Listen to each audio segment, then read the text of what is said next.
नमस्कार, मैं अमित ओझा और आप देख रहे हैं इंडियन टीवी न्यूज। गोरखपुर में 50 लाख रुपए हड़पने का मामला इस समय सुर्खियों में है। लेकिन आपको बताते चलें कि ये जो 50 लाख रुपए हड़पने का जो आरोप है, इसका सिर्फ एक पहलू दर्शकों को बताया गया है, दर्शकों को दिखाया गया है। लेकिन इसका जो दूसरा पहलू है, या तो उस पर किसी ने गौर नहीं किया या वाकई उसको दिखाने की किसी ने कोशिश नहीं की। हम बताते हैं कि इस सिक्के का दूसरा पहलू क्या है। हर सिक्के के दो पहलू होते हैं और इसका एक पहलू तो सबको दिखाया गया, लेकिन दूसरा पहलू नहीं दिखाया गया। जैसा कि नवीन श्रीवास्तव, हम पीड़ित इसलिए नहीं कह रहे हैं कि अभी यह जांच का विषय है कि वो वाकई पीड़ित हैं या नहीं हैं, लेकिन जो एफआईआर उन्होंने दर्ज कराई है उसमें उन्होंने ये बयान दिया है और जो लिखित तहरीर दी है, जो भी जांच चल रही है उसमें भी उन्होंने अभी जो बयान दिया है उसमें पैसे का स्रोत अभी तक नहीं बताया गया है कि वो पैसा उनके पास कहां से आया। सबसे बड़ी बात यह है कि उनका आरोप यह है कि सुबह के 6 बजे वो अपने भाई गगन के साथ बैंक में पैसे जमा करने जा रहे थे।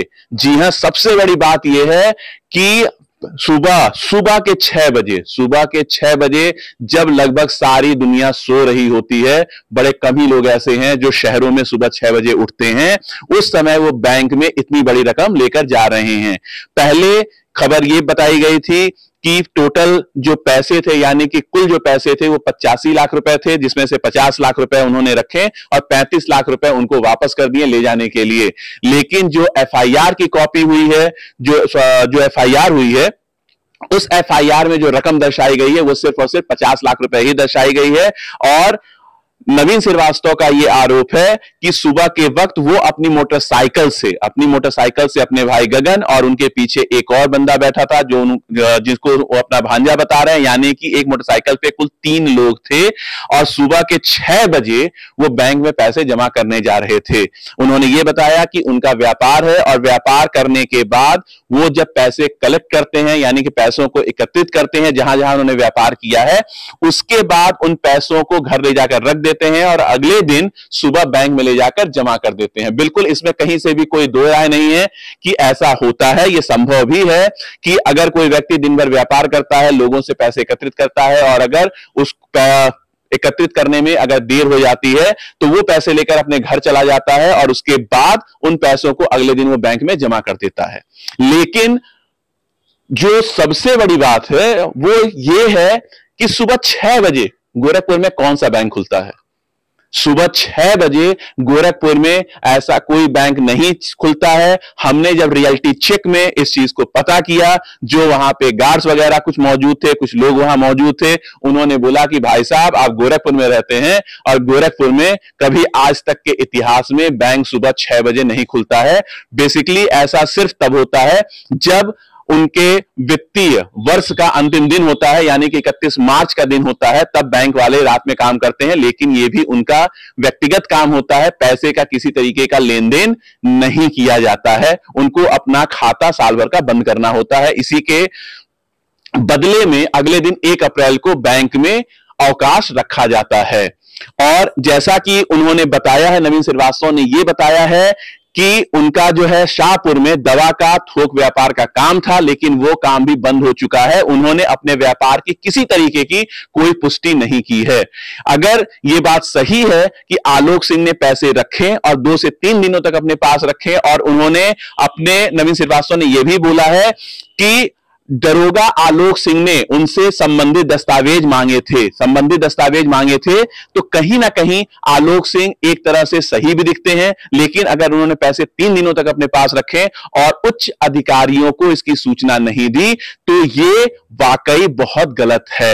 लेकिन अगर दोषी आलोक सिंह है तो कहीं ना कहीं दोषी नवीन श्रीवास्तव भी है। इसकी जांच चल रही है कि पैसे कहां से आए और पैसे कहां जा रहे थे। अभी जो खबर सामने आई थी उसमें हवाला का रैकेट का जो है नाम लिया गया था कि ये पैसे हवाला के हो सकते हैं। और उसके अलावा आपको यह भी बताते चले कि अभी इंडिया में इंडियन प्रीमियर लीग चल रहा है और बड़े पैमाने पर सट्टेबाजी का काम भी गोरखपुर से हो रहा है। इसी प्रकरण में कुछ दिनों पूर्व मेडिकल कॉलेज रोड पे जेमिनी पैराडाइज जो आपकी बिल्डिंग है, वहां से कुछ लोगों को गिरफ्तार भी किया गया था।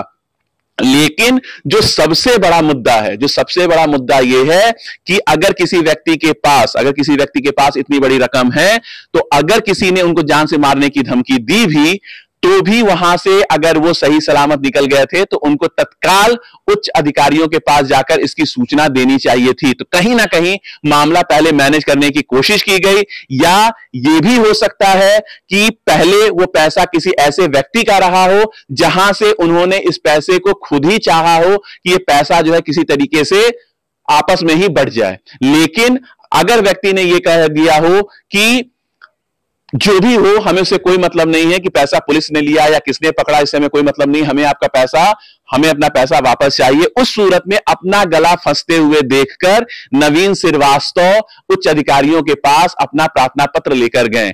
लेकिन 3 दिनों तक यह मामला दबा रहा, उन्होंने भी मामले को दबाए रखा। उनके घर वालों ने इस चीज को नोटिस किया कि वो अवसाद में है, बहुत टेंशन में है, लेकिन 3 दिनों तक उन्होंने किसी भी इस चीज के बारे में नहीं बताया। जबकि ये मुख्यमंत्री जी का गृह जनपद है और उच्च अधिकारी किसी भी मामले को बहुत ही ज्यादा गंभीरता से लेते हैं, और अगर कोई वाकई पीड़ित जाता है तो उसकी फरियाद भी सुनी जाती है।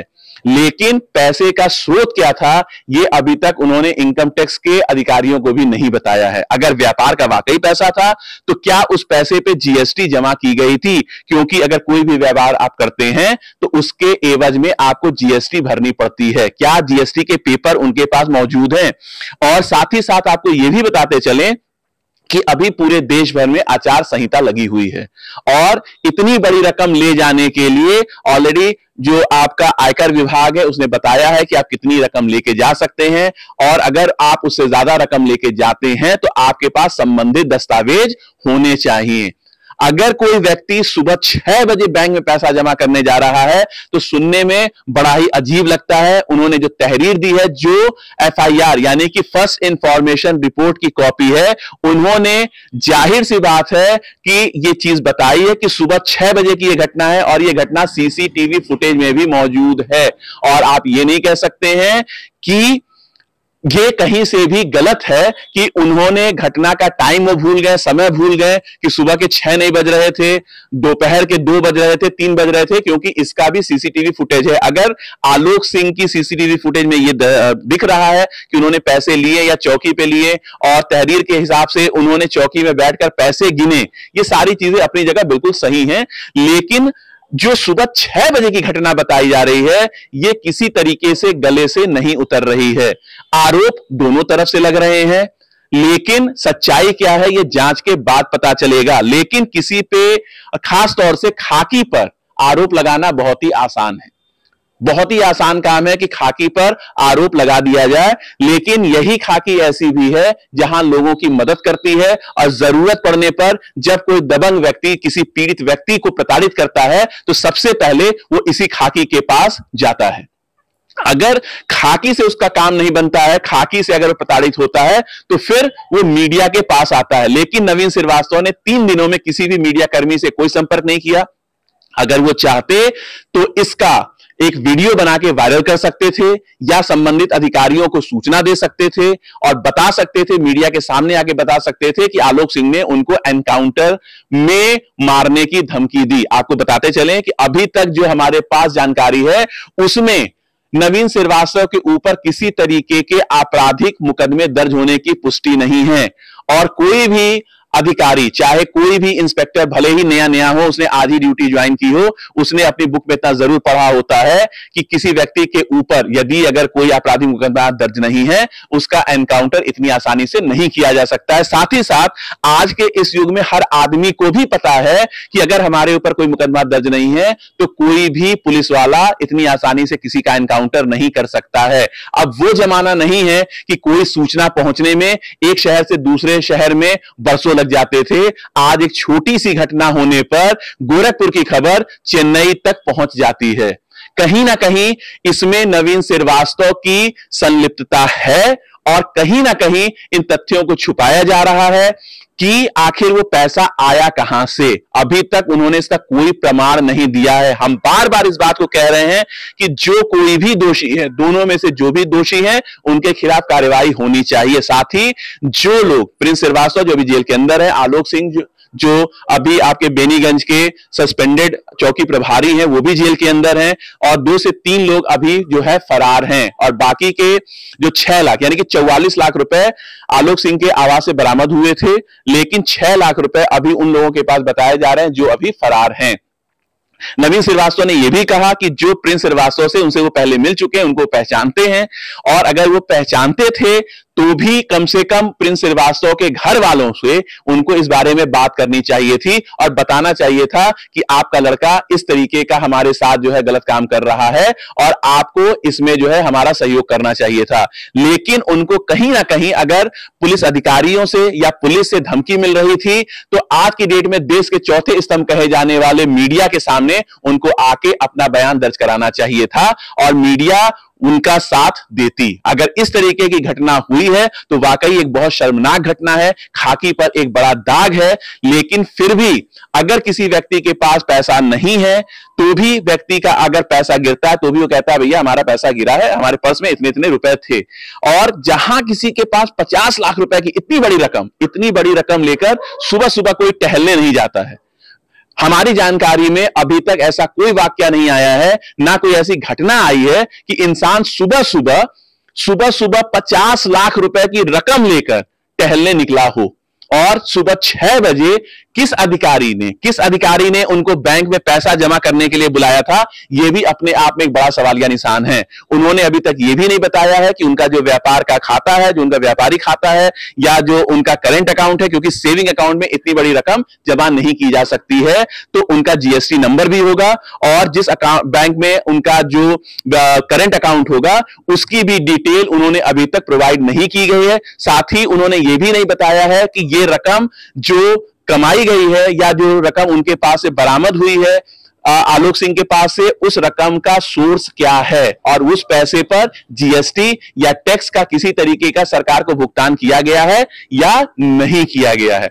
इसलिए हम शासन से ये मांग करते हैं कि चाहे जो भी दोषी हो उसके ऊपर कड़ी से कड़ी कार्रवाई होनी चाहिए। आलोक सिंह कहीं ना कहीं इस पैसे को उच्च अधिकारियों के सामने लेकर नहीं आए, अपनी बात को उन्होंने नहीं रखा, कहीं ना कहीं वो दोषी हैं।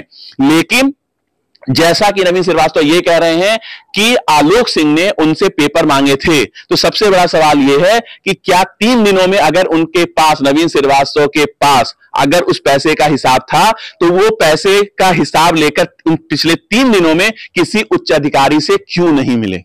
ये अपने आप में एक बड़ा सवाल है। सिक्के का वो पहलू है जो सबने दिखाया, सबने बताया, लेकिन इंडियन टीवी न्यूज सिक्के का दूसरा पहलू आपको बता रही है कि अगर आलोक सिंह अगर जिम्मेदार हैं तो कहीं ना कहीं पेपर ना दिखाने के लिए और जो पैसे उन्होंने जिन लोगों से कलेक्ट किए उनका नाम पुलिस के सामने या इनकम टैक्स अधिकारियों के सामने ना बताने के लिए नवीन श्रीवास्तव भी दोषी हैं। अब इसमें आगे क्या जांच होती है, क्या सच्चाई सामने आती है, वो भी हम आपको बताएंगे। आगे की इस खबर के लिए हमारे साथ जुड़े रहें। इंडियन टीवी न्यूज के लिए अमित ओझा की रिपोर्ट।